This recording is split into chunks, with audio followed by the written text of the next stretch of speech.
ಯಾವಾಗ ಧರ್ಮದಲ್ಲಿ ಉನ್ನತಿಯಾಗುವುದು ಆಗೆಲ್ಲ ಸತ್ಪುರುಷರ ಉದ್ಧಾರಕ್ಕಾಗಿ, ಅಧರ್ಮೀಯರ ವಿನಾಶಕ್ಕಾಗಿ, ಧರ್ಮದ ಪುನಃಸ್ಥಾಪನೆಗಾಗಿ ನಾನು ಮತ್ತೆ ಮತ್ತೆ ಜನ್ಮ ತಾಳುತ್ತೇನೆ.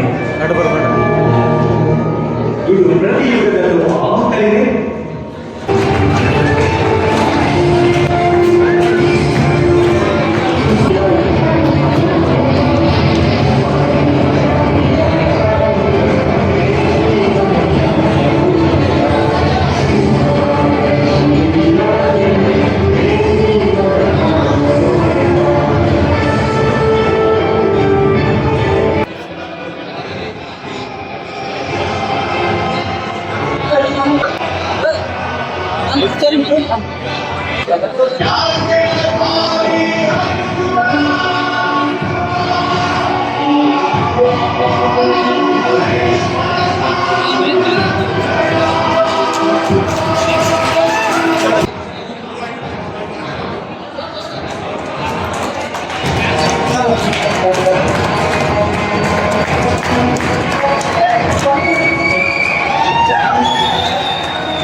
ಹಸ್ತಿನಾಪುರದ ಸಾಮ್ರಾಜ್ಯದ ಮೇಲೆ ಎಷ್ಟು ಚತುರತೆಯಿಂದ ದಾಳಿ ಮಾಡುತ್ತೇನೆ ಎಂದರೆ ಆ ಸಾಮ್ರಾಜ್ಯವು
उस दासी को ले आओ इस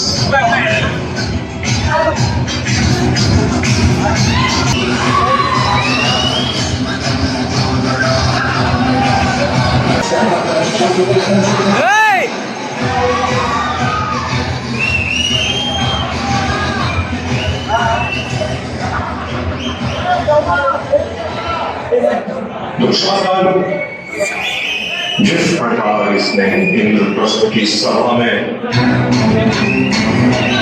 समग्र आर्यवर्त के सामने हमें निशस्त्र किया था, उसी प्रकार से इस सभा में निर्वस्त्र कर दो।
Shakuni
I'm speechless.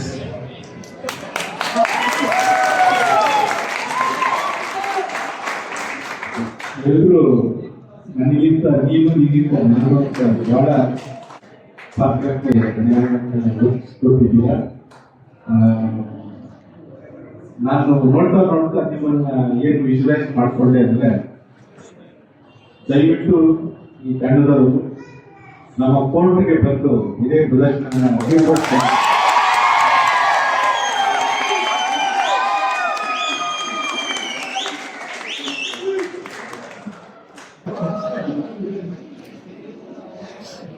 ನೀವು ಓದಿರೋದು ವಕಾಲತ್ತು. ಯೂಶಲಿ ಸೀಟ್ ಏನಂತ ಬರ್ತೀರಿ ಅಂದ್ರೆ, ಎಲ್ಲಿ ಸಲ್ಲದವರು ಇಲ್ಲಿ ಸಲ್ತಾರ ಅಂತ ಹೇಳಿ ಸೀಟ್ ತಗೊಂತೀರಿ. ಆದ್ರೆ ಇಲ್ಲಿ ಸಲ್ಲದವರು ಎಲ್ಲ ಕಡೆ ಸಲ್ತಾರ ಅಂತ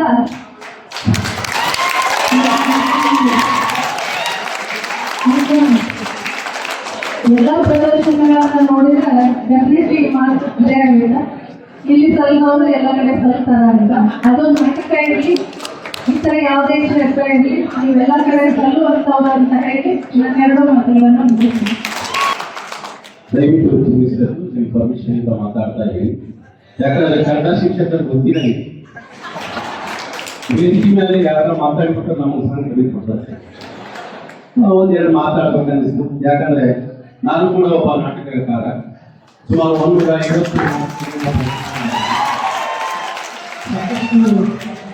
ಇದನ್ನು ನೋಡಿದಾಗ ನನ್ನ ಬಾಲ್ಯ ನೆನಪಾಗಿ ಲೋಹಿತಾಶ್ವನ ಒಂದು ಸತ್ಯಹರಿಶ್ಚಂದ್ರ ಬಯಲಾಟದಿಂದ ಈ ವೇಷಭೂಷಣಗಳನ್ನು ಧರಿಸಿದ್ದಕ್ಕೆ, ಈ ವೇಷಭೂಷಣಗಳನ್ನು ಧರಿಸಿದ್ದಕ್ಕೂ ಇದಕ್ಕೆ ಇವರು ಕೊಟ್ಟಲ್ಲ ಈ ಗೌರವ, ಈ ವೇಷಭೂಷಣಗಳಿಗೆ ನಿಜವಾಗ್ಲೂ ಹ್ಯಾಟ್ಸ್ ಆಫ್.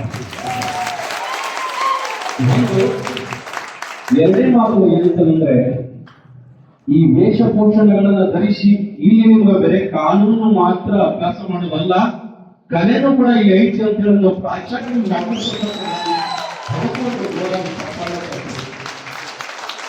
ಎರಡನೇದು ಇದು ಸರಿ ಇದು ತಪ್ಪು ಅಂತ ಹೇಳೋದು ನ್ಯಾಯ ನಿರ್ದೇಶಿಸುವಂತಹ ನಿಜವಾದ ಜಾಸ್ತಿ ಮಾತಾಡೋದಂದ್ರೆ ನ್ಯಾಯಾಧೀಶರು ಯಾವಾಗಲೂ. ಆದ್ರೆ ಇಂತಹ ಒಂದು ಇದ್ರೊಳಗ ಇನ್ವಾಲ್ವ್ ಆಗಿ ನಮ್ಮ ಮನೆಗೆ ಬಂದು ನೀವು ಇದನ್ನ ಕೋರ್ಟಲ್ಲಿ ಈ ಪ್ರದರ್ಶನ ನೀಡಿ ಅಂತ ಹೇಳೋದು ನಿಮ್ಗೊಂದು ಅವಕಾಶ ಕೊಡಲ್ಲ, ಅವ್ರಿಗೆ ತುಂಬಾ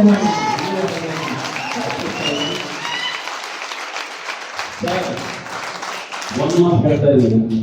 ಅಲ್ಲಿ ಕುತ್ಕೊಂಡು ಎಷ್ಟು ಜೋರಾದ್ರೂ ಚೀರ್ಸ್ಬೋದು, ಎಷ್ಟು ಜೋರಾದ್ರೂ ಚಪ್ಪಾಳಿನ ಕಟ್ಟಬಹುದು ಸರ್. ಈ ವೇದಿಕೆ ಮೇಲೆ ನಿಂತ್ಕೊಂಡು ವೇಷಭೂಷಣಗಳಾಗಿ ಅದನ್ನು ಪ್ರದರ್ಶನ ನೀಡೋದಿದೆಯಲ್ಲ, ಅದು ನಿಜವಾದಂತಹ ಕಲೆ ಅಂತ ಹೇಳೋದು. ಇದೇ ರೀತಿಯಾಗಿ ನಿಮ್ಮ ಕಲೆ ಮುಂದುವರಿ, ಆ ದೇವರು ನಿಮ್ಗೆ ಒಳ್ಳೇದು ಮಾಡಿ, ಇವರೆಲ್ಲರ ವಿಷಯಕ್ಕೆ ನಿಮ್ಗೆ ಏನೇ ಅಂತ ಹೇಳ್ತಾ ನನಗೆ ಒಂದೆರಡು ಮಾತು ಅವಕಾಶ ಕೊಟ್ಟಿದ್ದೆ. ತುಂಬಾ ಎಲ್ಲರಿಗೂ ನಮಸ್ಕಾರ. ಕಲೆ ಈ ನೆಲದಲ್ಲೇ ಉಳಿದುಕೊಂಡಿದೆ. ಈ ಕೊಪ್ಪಳ, ಧಾರವಾಡ, ಬಳ್ಳಾರಿ, ಬೆಳಗಾವಿ ಏನಿಲ್ಲ, ಈ ಭಾಗದಲ್ಲಿ ಹುಟ್ಟಿನಿಂದ ಕಲೆ ನಾವು ನೋಡ್ಕೊಂಡೇ ಬೆಳೆದಿದ್ದು. ಸಂಗೀತ, ಸಾಹಿತ್ಯ, ಕಲೆ ನಾವು ಮೈಗೂಡಿಸ್ಕೊಂಡು ಬೆಳೆದಿದ್ದೀವಿ.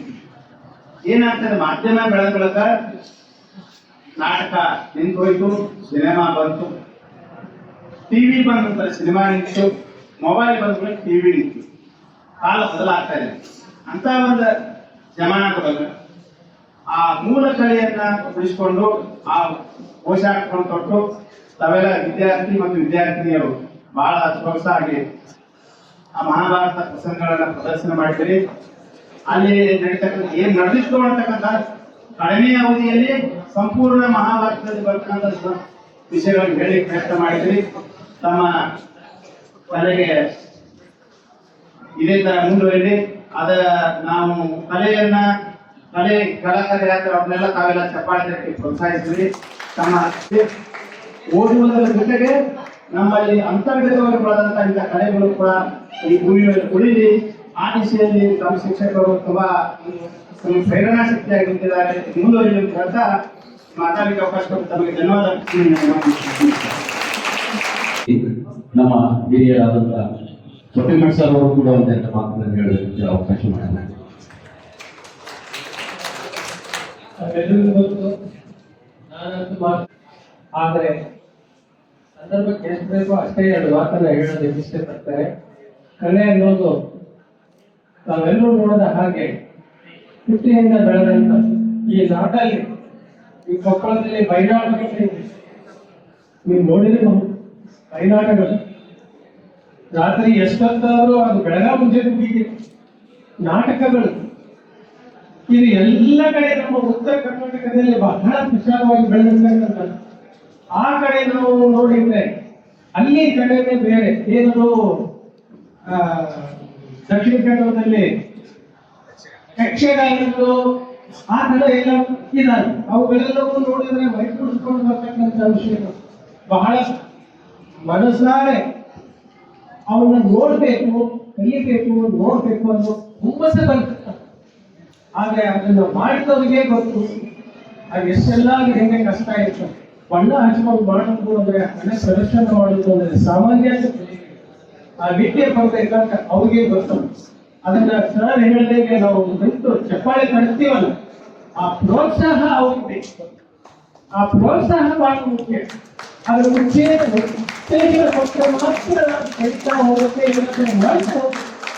ಅದಕ್ಕೆ ಅವಕಾಶ ಹಾಕಿದವರಿಗೆ ಕೈವಾಗಿ ನಾವು ಅದಕ್ಕೆ ಉತ್ತೇಜನ ನೀಡುವುದನ್ನು ನಾವು ಮನಸ್ಸು ಬೈಗೂಡಿಸ್ಕೋಬೇಕು, ಕುಂತು ನೋಡೋದು ನಾವೆಲ್ಲ ಅಂತ ಹೇಳ್ತಾ, ಅದ್ರ ಜೊತೆಗೆ ತಾವುಗಳು ಇನ್ನು ಮುಂದೆ ತಾವುಗಳು ಇನ್ನು ಮುಂದೆ ಫೈನಲ್ ಇಯರ್ದವರು ತಾವು ಈ ಸಮಾಜಕ್ಕೆ ಉತ್ತರವನ್ನು ಕೊಡಬೇಕು. ನಮ್ಮ ಪ್ರಿನ್ಸಿಪಲ್ ಡಿ.ಸಿ. ಸಾಹೇಬರು ಸ್ಪಷ್ಟವಾದ ಒಂದು ಸಂದೇಶವನ್ನು ಕೊಟ್ಟಿದ್ದಾರೆ ತಮ್ಮ ಭಾಷಣದಲ್ಲಿ. ದಯಮಾಡಿ ತಾವು ಯಾವ ಕಾಲಕ್ಕೂ ಅದನ್ನು ಬರೀತಾರೆ. ನೀವು ನಾಳೆ ಜನಕ್ಕೆ ಉತ್ತರ ಕೊಡುವುದು, ಸಮಾಜಕ್ಕೆ ಉತ್ತರ ಕೊಡುವುದು, ಸಮಾಜದ ಕಾಳಜಿ ನೋಡಿ. ಈ ದೇಶ ಸ್ವತಂತ್ರ ಪಡಿಬೇಕಾದ್ರೆ ವಕೀಲರಿಂದ ಆಗಿರುವುದು, ಬಹಳ ಜನ ವಕೀಲರಿಂದಲೇ ಆಗಿರುವುದು. ನೀವು ಯಾವುದನ್ನೂ ಆಗಲಿಲ್ಲ. ಈ ವೃತ್ತಿ ಅಂತ ಇದಕ್ಕೆ ನಾವು ಮರ್ಯಾದೆ ಕೊಟ್ಟರೆ ಅದು ನಮ್ಮನ್ನು ಕಾಪಾಡುತ್ತದೆ. ಇದನ್ನು ನೀವು ನಿರ್ಲಕ್ಷ್ಯ ಮಾಡಿದರೆ ನಿಮ್ಮನ್ನು ಅದನ್ನು ನಿರ್ಲಕ್ಷ್ಯ ಮಾಡ್ತದೆ. ನಾನು ಪ್ರತಿ ಸಂದರ್ಭದಲ್ಲಿ ಇದನ್ನು ಮಾತು ಹೇಳ್ತಾ ಇರ್ತೇನೆ. ಕಾಳಜಿ ಇರಬೇಕು, ಓದಬೇಕಾದ್ರೆ ನೀವು ಲಕ್ಷ್ಯ ಇರಬೇಕು. ನೀವು ಯಾವತ್ತೂ ಇದನ್ನು ನೆನಪಾಗ್ತಾರೋ ಅದು ನಿಮ್ಮನ್ನು ನೆನಪಾಗುತ್ತೆ. ನಿಮ್ಮನ್ನು ಎದಕ್ಕೂ ಕೂಡ ಬರ್ಕೊಳ್ಳೋದೇ ಇಲ್ಲ, ಒಳಗೆ ಕರ್ಕೊಳ್ಳೋದೇ ಇಲ್ಲ ಅಂತ ಹೇಳ್ತಾ ಇದ್ದೀನಿ. ದಯಮಾಡಿ ಇದನ್ನು ನೀವು ಪಾಲನೆ ಮಾಡ್ತೀರಿ ಅನ್ನೋ ವಿಶ್ವಾಸ ಇಟ್ಕೊಂಡು ನನಗೆ ಇಲ್ಲಿ ಮಾತಾಡೋದಕ್ಕೆ ಅವಕಾಶ ಕೊಟ್ಟದಕ್ಕೆ ಎಲ್ಲರಿಗೂ ಒಂದರೆ ತಾವು ಕಾಳಜಿ ಕೊಟ್ಟು ಮಾತಾಡಿ. ಎಲ್ಲ ಗಣ್ಯರಿಗೂ ಸಂಜೆಯ ಶುಭಾಶಯಗಳು. ನಮ್ಮ ಮಹಾವಿದ್ಯಾಲಯ ಹುಬ್ಬಳ್ಳಿ ಕರ್ನಾಟಕ ರಾಜ್ಯ ಕಾನೂನು ವಿಶ್ವವಿದ್ಯಾಲಯದ ಹುಬ್ಬಳ್ಳಿ ಸೋಮವಾರದಲ್ಲಿ ಕಿತ್ತೂರು ರಾಣಿ ಚೆನ್ನಮ್ಮ ನಾಟಕ, ಸಂಗೊಳ್ಳಿ ರಾಯಣ್ಣ ನಾಟಕವನ್ನ, ಕಿರು ನಾಟಕವನ್ನು ಆಡಿದ್ದಕ್ಕಾಗಿ ಫಸ್ಟ್ ಪ್ರೈಸ್ ಆಗಿತ್ತು ನಮ್ದು. ಹೆಚ್ಚು ಪ್ರದರ್ಶನ ಮಾಡ್ತಿದ್ರು, ಬಟ್ ನಮಗೆ ನಿರೂಪಣೆ ಮಾಡ್ತಕ್ಕಂಥ ವ್ಯಕ್ತಿನೇ ಸಂಗೊಳ್ಳಿ ರಾಯಣ್ಣ ಆಗಿದ್ದ. ಹಾಗಾಗಿ ಅದನ್ನ ನಿಲ್ಲಿಸ್ತಾ ಇತ್ತು. ಅದಕ್ಕೆ ನಾನು ಇಷ್ಟೇ ಎರಡು ಮಾತು ಹೇಳ್ತೀನಿ. 2006ರಲ್ಲಿ ನಮ್ಮ ಕಾಲೇಜ್ ಎಸ್ಟಾಬ್ಲಿಷ್ಮೆಂಟ್ ಆಗಿದೆ. 2006ರಿಂದ ಇಲ್ಲಿವರೆಗೆ ಅಂದ್ರೆ ಕನಿಷ್ಠ ಗುಲ್ಬರ್ಗ ಯೂನಿವರ್ಸಿಟಿಯಲ್ಲಿ ನಮ್ಮ ಏರ್ ರ್ಯಾಂಕ್ಗಳು ಬಂದಿದ್ದಾವೆ. ಫಸ್ಟ್ ರ್ಯಾಂಕ್ ಕಂಟಿನ್ಯೂಸ್ ಬಂದವು 3 ವರ್ಷದಿಂದ. 2014ರಲ್ಲಿ ಮತ್ತೊಂದು 7ನೇ ರ್ಯಾಂಕ್ KSU ಬಂತು. ಮತ್ತೆ 2021ಕ್ಕೆ ಫಸ್ಟ್ ರ್ಯಾಂಕ್ ನಮ್ಮ ಕಾಲೇಜೇ ಆಗಿದ್ದು. ಇಡೀ ಸ್ಟೇಟ್ 108 ಕಾಲೇಜಿಗೆ. ಮತ್ತೆ ಈ 2022-23ನೇ ಸಾಲಿನಲ್ಲಿ 3 ರ್ಯಾಂಕ್ ಯಾವ ಕಾಲೇಜು ತಗೊಂಡಿಲ್ಲ. 3 rank, 2 Kannada medium, 1 English medium, 3 rank ಬಂದಿದ್ದಾವೆ. ಅದಕ್ಕಿಂತ ಹೆಚ್ಚು ಸ್ಕೋರ್ ಮಾಡ್ತಕ್ಕಂಥ ಟ್ಯಾಲೆಂಟ್ ನಿಮ್ಮಲ್ಲಿ ಐತಿ. ಅದನ್ನ ಯಶಸ್ವಿ ಮಾಡ್ರಿ, ಚೆನ್ನಾಗಿ ಓದ್ರಿ, ಸಾಹಿತ್ಯಗಳನ್ನ ಪಾಲನೆ ಮಾಡ್ರಿ. ಆಮೇಲೆ ಎಲ್ಲ ಶಾಲೆಗಳ ಇರ್ತೈತಿ. ಮಾರಾಲಿಟಿ ಕಡಿಮೆ ಆಗ್ತಾ ಇದೆ. ಆ ಮಾರಾಲಿಟಿ ಬಿಡಬೇಡ್ರಿ. ಆ ಮಾರಾಲಿಟಿಯೊಂದಿಗೆ, ಸಂಸ್ಕಾರದೊಂದಿಗೆ ಒಳ್ಳೆಯ ಅಭ್ಯಾಸ ಮಾಡಿ, ಒಳ್ಳೆಯ ಒಂದು ಭಾಷೆಯನ್ನ, ಪ್ರಮಾಣವನ್ನು ಸಾಹಿತ್ಯದೊಂದಿಗೆ ಸಂದರ್ಭದಲ್ಲಿ ಕೊಡ್ತೀರಿ ಅಂತ ಹೇಳ್ತಾ ನಾನು 2 ಮಾತುಗಳನ್ನು ಎಲ್ಲರೂ ನಾಟಕದಲ್ಲಿ ಅವ್ರವ್ರ ಪಾತ್ರದಲ್ಲಿ ಬಹಳ ಜೀವಿಸಿದ್ದಾರೆ. ಆಕ್ಚುಲಿ ಹಿಂಗೆ ಇದ್ರೆ ನಾವು ಆಗಿನ ಕಾಲದವ್ರು ಅಂತ ಅನಿಸ್ತಾರ.